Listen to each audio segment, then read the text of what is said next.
Finding squares 41 to 50 easy method. So ಇಲ್ಲಿ 41ಇಂದ 50ವರೆಗೂ ಸ್ಕ್ವೇರ್ಗಳನ್ನು ಯಾವ ರೀತಿ ಈಸಿಯಾಗಿ ಕಂಡುಹಿಡಿಯೋದನ್ನು ನೋಡೋಣ. ಫಸ್ಟ್ ಇಲ್ಲಿ 16, 17, 18, 19, 20, 21, 22, 23, 24, 25 16ರಿಂದ 25 ಮಟ್ಟ ನಾವು ಇಲ್ಲಿ ಬರ್ಕೋಬೇಕಾಗುತ್ತೆ first ಪಾರ್ಟ್ನಲ್ಲಿ.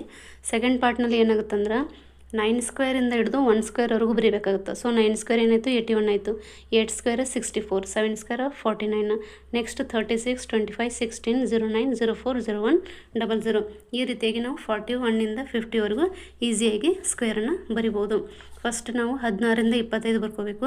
Next 9 ಸ್ಕ್ವೇರಿಂದ 1 ಸ್ಕ್ವೇರ್ವರೆಗೂ ಬರ್ಕೊಂಡ್ರೆ 41 to 50 squares ready ಆಯಿತು. ಅದೇ ರೀತಿಗೆ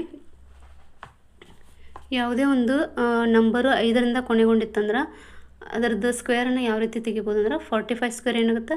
ಸೊ 4ದ ನೆಕ್ಸ್ಟ್ ನಂಬರ್ 5 ಆಯಿತು. ಸೊ 4 × 5 20, 20, 25. ಸೊ 45 ಸ್ಕ್ವೇರ್ ಏನಾಯಿತು 2025 ಅಥವಾ 2025 ಅಂತಲೇ ಹೇಳ್ಬೋದು. 50 ಸ್ಕ್ವೇರ್ 2500.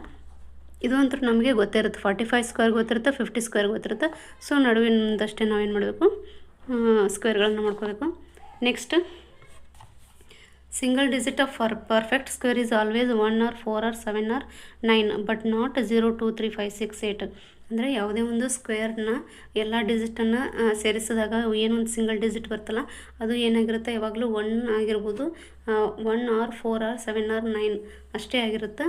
ಅದು 0, 2, 3, 5, 6, 8 ಅಂತ ಬರ್ತಾಯಿದ್ರೆ ಅದು ಪರ್ಫೆಕ್ಟ್ ಸ್ಕ್ವೇರ್ ಅಲ್ಲ.